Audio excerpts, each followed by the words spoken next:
교재는 52페이지입니다. 교재 52페이지를 제가 읽도록 하겠습니다.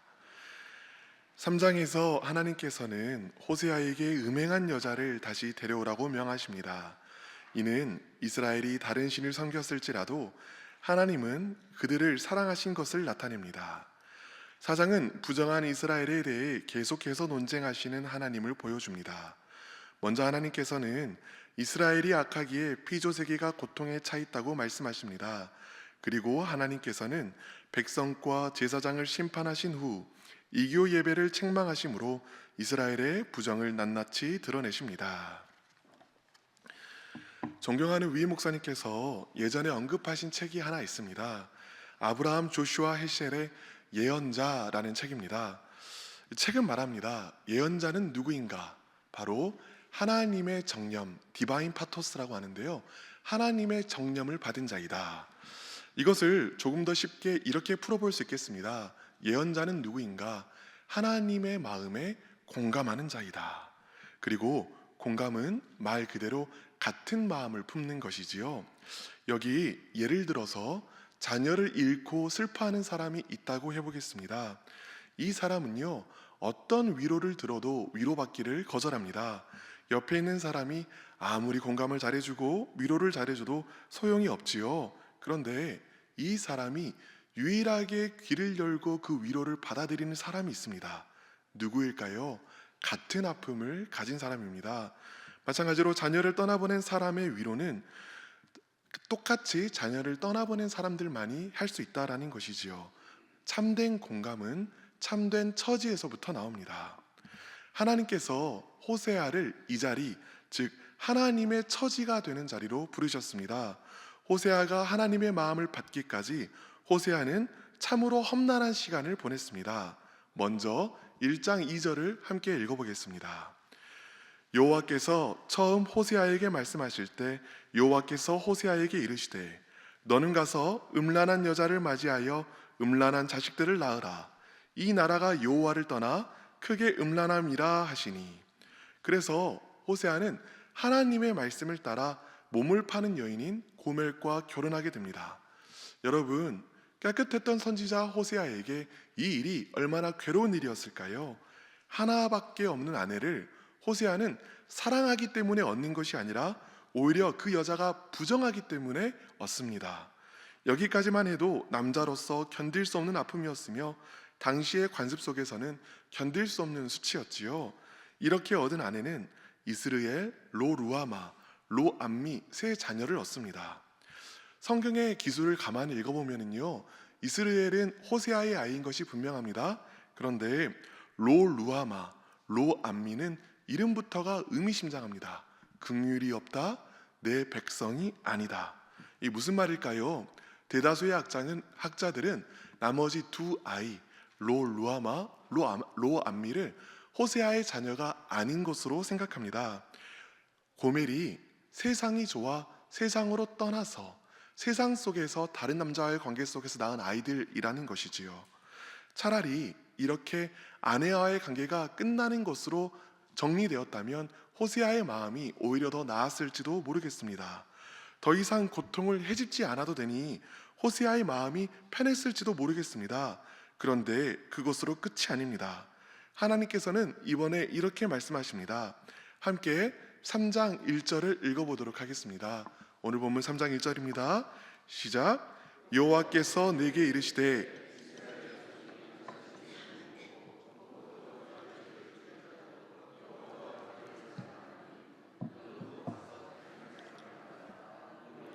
그 여자를 사랑하라 하시기로. 아멘.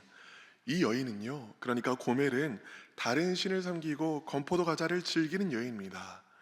여기서 건포도 과자는 우상 앞에서 먹던 성적인 의미를 포함하는 과자인 것이지요. 그러니까 고멜은 맥락상 이방 신전에서 몸을 파는 창기가 되었다라는 말입니다. 그런데도요, 하나님께서는 호세아에게 말씀하십니다. 다시 가서 그 여인을 사랑하라. 이미 관계가 파탄이 났는데, 그리고 그 관계 파탄이 내 잘못이 아니라 상대방의 잘못 때문에 일어나는데, 그런데도 하나님께서는 다시 가서 그 사람을 사랑하라고 말씀하시는 것입니다. 호세아가 마음으로 생각했을 것입니다. 하나님, 이렇게까지 해야 하나요? 정말 이렇게까지 해야 하나요? 이렇게까지 내 마음을 찢고 부실 수 있으십니까? 제가 제 자존심을 버리고 이 여인과 결혼하기까지만 해도 얼마나 괴로워했는지 주님께서는 보지 않으셨습니까? 그런데 제 발로 떠난 이 여인을 제가 가서 다시 도로 찾아오라니요. 이럴 수는 없는 법입니다. 하나님, 왜 제가 이렇게까지 해야 합니까? 바로 그때 비로소 호세아의 마음 가운데 하나님의 파토스가, 하나님의 정념이 부어졌을 것입니다. 하나님께서는 이 마음을 부어주셨겠지요. 호세아야, 이것이 내 마음이다. 내 아픈 사랑이 내 마음이다. 내 괴로운 사랑이 내 마음이다. 내가 이스라엘과 언약 관계를 맺지 않았느냐? 그날 시내산에서 나는 너의 하나님이 될 것이고 너희는 나의 백성이라고 말하지 않았느냐? 이것이 결혼 관계가 아니면 도대체 무엇이란 말이냐? 그런데 너희는 세상을 사랑해서 나를 떠났다. 내가 아닌 바알에게 찾아가 절하고 아세라를 사랑하고 온갖 우상들과 음란한 행위를 하며 나를 떠났다. 나는 분명히 너희에게 나는 나 질투라 이름하는 여호와라라고 말해 주었다. 그러나 너희는 내 마음속에 질투를 부릴 듯 일으켰다. 너희가 나를 떠났으므로 너와 나의 언약은 깨어진 것이다. 나의 잘못이 아니다. 온전히 너희의 잘못 때문에 너희와 나와의 결혼 언약은 깨어진 것이다. 그런데 내 안에 도무지 너희를 놓지 못하는 사랑이 있다. 너희가 나를 떠나도 도무지 너를 떠나 보낼 수 없는 사랑이 있다. 그 사랑으로 너희를 붙잡기를 원한다. 그 사랑으로 너희를 새롭게 하기를 원한다. 너희는 나를 떠났지만 내가 너희를 붙잡고 있기에 우리의 언약 관계는 계속되고 있는 것이다. 그러므로 나는 이 언약에 헌신한다. 한결같은 사랑으로 나는 지금도 너희를 부른다. 나는 너희를 사랑한다. 이 마음이 호세아에게 부어지게 된 것입니다. 호세아가 자신의 마음에 임한 이 사랑으로 인하여 얼마나 괴로워하며 얼마나 울었겠습니까? 동시에 얼마나 감사해하며 또한 웃었겠습니까? 다시 말하지만 예언자는 하나님의 정념을 받은 사람입니다. 이제 이 마음, 감히 내 마음이라고는 할 수 없는 위로부터 부어진 하나님의 마음을 품고 호세아는 다시 한번 자기를 떠나 세상으로 간 아내를 찾으러 떠납니다. 우상 신전 창기가 되어버린 아내, 우상의 체제에 속박되어 있는 아내를 풀어주기 위해서는 대가가 지불되어야만 하지요. 이제 2절을 함께 읽어보겠습니다. 2절입니다. 시작.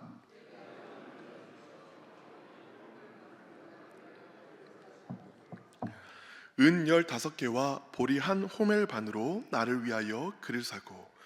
호세아는요, 아내를 되찾기 위하여 속절없이 은 15개를 냈고요, 보리 한 호멜 반을 냈습니다. 둘을 합치면 그 가치가 대략 은 30개, 당시 노예 가격이라고 합니다. 보리 한 호멜 반이면요 330리터이고 이것을 무게로 계산하면 대략 200kg 정도가 됩니다. 왜 굳이 은을 들고 가는 것이 아니라 훨씬 무거운 보리를 지고 그곳까지 갔을까요? 당장 가진 돈이 없었기 때문입니다. 내가 가진 모든 것을 탈탈 털어서 나를 버려 떠나간 그 아내를 사기 위해 가게 된 것이지요. 자신을 떠나 다른 사람을 사랑하여 다른 사람의 자식까지 낳은 이 사람을 다시 사랑하기 위해 내가 가진 모든 것을 탈탈 털어 내놓은 것입니다. 죄가 좋아 죄를 스스로 선택한 아내, 그리하여 결국에는 죄의 체제 아래 신전 창기로 갇혀있는 이 아내를 구하기 위하여 내가 가진 모든 것을 다 내어주었습니다. 호세아가 이렇게까지밖에 할 수 없었던 이유가 무엇일까요? 바로 하나님의 마음이 부어졌기 때문입니다. 하나님께서는 호세아에게 바로 그 마음이 나의 마음이다 라고 말씀하신 것이지요. 죄가 좋아서 스스로 죄를 선택한 자를, 그리하여 죄에 갇혀있는 자를, 갇혀있으면서도 갇혀있는지 모르는 자를, 하나님을 찾지도 않는 자를 하나님께서는 먼저 찾으시고 먼저 사랑하시고 먼저 불러주시고 먼저 구원하신다라는 것입니다. 호세아가 이방 신정에 속박되어 있는 고멜을 되찾기 위해 대가를 지불한 것은 하나님께서도요, 자기 죄에 빠진 자신의 신부를 되찾기 위하여 하나님의 대가를 지불할 것임을 미리 보여준 것입니다. 호세아가 아내를 얻는 대가로 자신이 가진 모든 것을 내어준 것은 하나님께서도 그 대가로 자신의 모든 것을 내어주실 것을 미리 보여준 것이지요. 여러분, 그렇습니다. 호세아가 은 30세겔의 가치를 지불해야 했던 것처럼 죄에 빠진 이들을 죄에서 되찾기 위하여 하나님께서도 지불하셔야만 하는 값이 있습니다. 하나님께서 우리를 위하여 지불하여 주신 값이 무엇일까요? 하나님께서도요, 호세아처럼 은 30개를 지불하여 주셨습니다. 문자 그대로 은 30개를 지불하여 주셨습니다. 가룟 유다가 우리 주 예수 그리스도를 은 30개에 팔았던 것을 기억하시길 바랍니다. 죄가 좋아서, 죄에 빠져서, 죄를 즐거워하면서 도무지 하나님께로 나아오지는 않는 우리를 위하여 하나님께서는 자신이 가진 모든 것, 자신이 가장 귀하게 여기는 것, 가장 귀한 아들 예수 그리스도를 내어주셨습니다. 예수님께서 십자가에 달리게 하셨습니다. 하나님께서는 예수 그리스도를 내어주시고 우리를 사셨습니다. 여러분, 고멜을 바라보면요, 얼마나 한심한지 모릅니다. 죄 가운데 살던 자가 값없이 사랑을 받았으면, 선지자와 결혼을 하게 되었으면 이제는 돌이켜야 했는데 다시 죄 가운데로 뛰쳐나가서 세상 속에서 허덕이며 살아갔습니다. 개가 토한 것을 다시 먹는 것처럼 살아갔지요.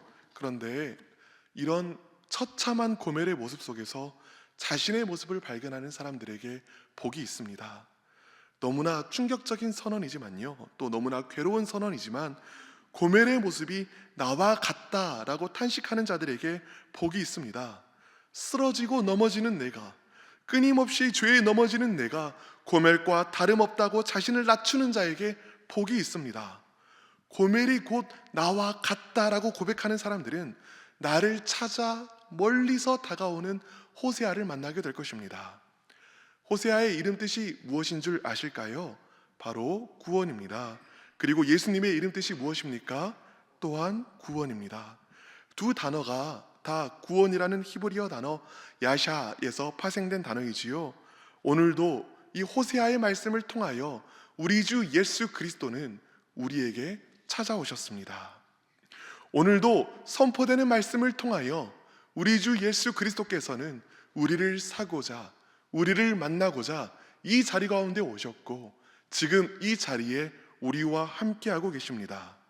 고멜과 같은 우리를 위해 예수 그리스도께서 지금 이 시간 다가와 주셨습니다. 이 순간 말씀을 통해 나와 함께 계신 예수 그리스도를 만나는 축복이 여러분들 가운데 있기를 간절히 축원합니다. 당장 내일이 종료주일이고 월요일부터는 고난주간입니다. 그리스도께서 우리를 위해 다가오셨음을, 그리고 자신의 목숨을 내어주셨음을 믿음의 눈으로 바라보는 주간이지요. 예수 그리스도를 믿음으로 붙드는 축복이 이 기간 여러분에게 부어지기를 온 마음으로 축복합니다. 첫 번째 기도 제목입니다. 고멜에게 다가오는 호세아처럼 나에게 다가오는 예수님을 만나게 하소서. 고멜에게 다가오는 호세아처럼 나에게 다가오는 예수님을 만나게 하소서. 우리가 방금까지 이야기 나누었던 1장부터 3장까지의 이야기가 호세아와 고멜의 관계를 통하여 하나님과 이스라엘의 언약 관계를 보여주는 이야기였다면, 새롭게 시작되는 4장부터 마지막 장까지는요, 호세아가 전하는 하나님께서 이스라엘을 심판하시겠다라는 이야기입니다. 이 이야기들을 읽을 때요, 심판 이야기들을 읽을 때 우리가 마음속에 먼저 품어야 하는 것이 있습니다. 무엇일까요? 우리는 이미 고멜의 이야기를 통해 하나님의 본심이 무엇인지를 배웠습니다. 그것은 먼저 용서하시고 먼저 사랑하시는 사랑이지요. 하나님의 진노와 심판은 이스라엘의 사랑을 얻기 위하여 이스라엘을 돌이키게 하시려는 하나님의 사랑의 표현입니다. 이것을 생각하면서 호세아의 남은 부분을 읽어가야겠지요. 특별히 심판에 대한 선고가 시작되는 4장에서는 이스라엘이 왜 이토록 처참한 상황 가운데 있는지에 대한 분명한 진단이 나옵니다. 무엇일까요? 4장 1절 함께 읽어보겠습니다. 이스라엘 자손들아, 여호와의 말씀을 들으라. 여호와께서 이 땅 주민과 논쟁하시나니 이 땅에는 진실도 없고 인애도 없고 하나님을 아는 지식도 없고. 무엇이 없다고 합니까? 진실이 없고 인애가 없고 하나님을 아는 지식이 없다라고 이야기를 합니다. 진실 곧 에메트는 언약에 기반한 하나님과의 바른 관계를 의미합니다. 그리고 인애 헤세드는 언약에 근거한 하나님과 맺는 신실한 사랑을 의미합니다. 무엇보다도요, 하나님을 아는 지식, 다트라고 하는 이 지식은요, 하나님과의 인격적인 관계에서부터 나오는 지식입니다. 결국 이스라엘이 지속적으로 죄에 빠지는 이유에 대한 하나님의 진단은 무엇이냐면, 너희가 지금 나와의 언약 관계를 무시하고 있다, 너희가 나를 인격으로 대하고 있지 않다, 그것이 이유이다 라고 말씀하시는 것입니다. 6절은 이 이야기를 다시 한번 반복합니다. 내 백성이 지식이 없으므로 망하는도다. 내가 지식을 버렸으니 나도 너를 버려 내 제사장이 되지 못하게 할 것이요, 내가 하나님의 율법을 잊었으니 나도 내 자녀를 잊어버리리라.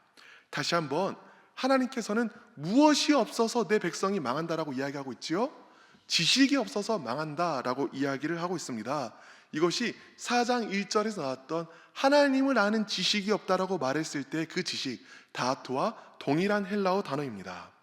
여러분, 지식에는요, 두 가지 종류가 있다는 사실을 알고 계십니까?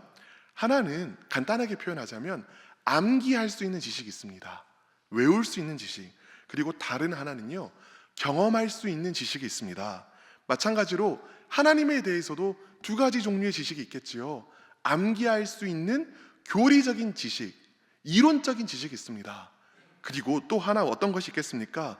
경험할 수 있는 지식, 즉 하나님과의 인격적인 교제와 만남 가운데 하나님에 대해서 알아갈 수 있는 지식이 있는 것이지요. 그럼 여기서 하나님께서 지금 말씀하시는 내 백성이 지식이 없으므로 망하는도다의 이 지식은 어떤 지식일까요? 암기할 수 있는 지식일까요? 경험할 수 있는 지식일까요? 맞습니다. 어떻게 이렇게 잘하세요? 경험할 수 있는 지식이 없으므로 망하는도다 라고 말씀하시는 것입니다. 내 백성이 지식이 없다는 말은요, 이 이스라엘 백성들이 신학적인 지식, 이론적인 지식이 없다는 말이 아니라 하나님과의 실제적인 경험의 관계가 없다라는 것을 말해주는 것이지요. 그리고 하나님과의 실제적인 교제 없이 형식만 남은 종교에는 아무런 능력이 없습니다. 그렇기에 삶을 변화시키지 못하고 이스라엘 사람들은 점점 더 타락으로 나아가게 됐다라는 것이지요. 여러분, 그렇다면 이 사실을, 다트라는 이 경험적인 지식을 우리가 방금 이야기 나눈 예수 그리스도의 십자가와 관련시켜서는 어떻게 이야기할 수 있을까요? 많은 그리스도인들이요, 예수 그리스도께서 십자가에서 나를 위하여 죽어주셨기 때문에 내 죄가 용서받았다라고 말하는 줄줄 외울 수 있는 신학적인 지식이 있습니다. 입으로 그렇게 고백하기도 합니다. 이것 자체는 너무나 귀한 일이죠. 지식이 없으면, 이 암기할 수 있는 지식이 없으면 무엇을 믿어야 될지도 알지 못하기 때문에 이것은 우리가 꼭 알아야 하는 필요한 것입니다. 그런데요, 이 지식이 그저 개념적인 지식으로만 남아있다면, 암기하는 지식으로만 남아있다면 내 삶에는 어떤 영향도 주지 못합니다. 어떤 능력도 없는 죽은 지식에 머물러 있게 됩니다. 예수님께서 죽으신 건 죽으신 거고 내 삶은 내가 살아야지 하는 식으로 신앙생활이 생기가 없고 생명력이 없는 삶을 살아가게 된다는 것이죠. 우리는요, 오늘 호세아의 표현으로 이야기하자면 예수 그리스도를 다트로, 경험적인 지식으로 알아야 합니다. 예수님의 십자가가 교리적인 지식으로 남아있어서는 안 됩니다. 예수 그리스도께서 십자가에서 죽으신 것이 참으로 나를 위하여, 나를 대신하여 죽어졌음이 경험되어야만 한다는 것이죠. 도대체 어떻게 이런 일이 있을 수 있을까요? 어떻게 예수 그리스도의 십자가를 나를 위한 십자가로 경험할 수 있을까요?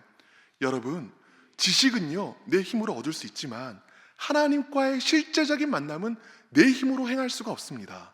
성령님께서 비춰주셔야만 이런 실제적인 만남이 가능합니다. 그래서 우리는 하나님께 간구해야만 하는 것입니다. 바울도요, 예배소 교인들을 위하여 기도할 때 이렇게 기도합니다. 우리 주 예수 그리스도의 하나님, 영광의 아버지께서 지혜와 계시의 영을 너희에게 주사 하나님을 알게 하시고, 하나님을 알기 위하여, 하나님을 관계적으로 만나기 위하여 바울이 기도하는 것이 무엇이냐면, 하나님께서 지혜와 계시의 영을 너희에게 주셔야만 한다라는 것입니다. 성령께서 오셔야, 성령께서 비춰주셔야 예수 그리스도의 십자가가 나의 십자가로 보일 수 있다라는 것입니다. 여러분, 예수 그리스도의 십자가를 나의 십자가 삼기를 원하십니까? 그렇다면 정말로 여러분들이 예수 그리스도의 십자가가 나의 십자가로 비춰지기를 간절히 원한다면 여기 하나님께서 여러분에게 주신 약속이 있습니다. 잠언 8장 17절에서요, 예수님을 상징하는 지혜는 이렇게 소리칩니다. 나를 사랑하는 자들이 나의 사랑을 입으며 나를 간절히 찾는 자가 나를 만나리라. 나를 사랑하는 자들이 나의 사랑을 입을 것이다. 나를 간절히 찾는 자들이 성령의 빛 비추심으로 나를 만날 것이다. 우리가 참으로 하나님 알기를 원할 때 예수 그리스도의 십자가를 이론적 지식으로가 아니라 삶의 경험으로 알기를 간절히 구할 때 하나님께서는 우리에게 다가와 주신다라는 것입니다. 우리를 만나 주신다는 것이지요. 여러분, 다음 주부터는요, 고난주간 특별 새벽 기도회가 시작됩니다. 여러분을 위해 하나님께서 마련하신 자리입니다. 하나님 알기를 갈망하는 마음으로, 십자가가 내게 경험되어지기를 간절히 찾는 마음으로 하나님 앞에 나오시기를 바랍니다. 나와 하나님 만나기를 간절하게 구할 때, 간절하게 찾을 때 하나님께서는 만나 주실 것입니다. 두 번째 기도 제목입니다. 예수 그리스도의 십자가를 경험하게 하소서. 예수 그리스도의 십자가를 경험하게 하소서. 이제 두 가지 기도 제목으로 기도하겠습니다. 첫 번째 기도 제목입니다. 고멜에게 다가오는 호세아처럼 나에게 다가오는 예수님을 만나게 하소서. 두 번째 기도 제목입니다. 그리스도의 십자가를 경험하게 하소서. 이제 함께 기도하겠습니다. 주여 믿습니다. 주여 믿습니다. 주여 믿습니다.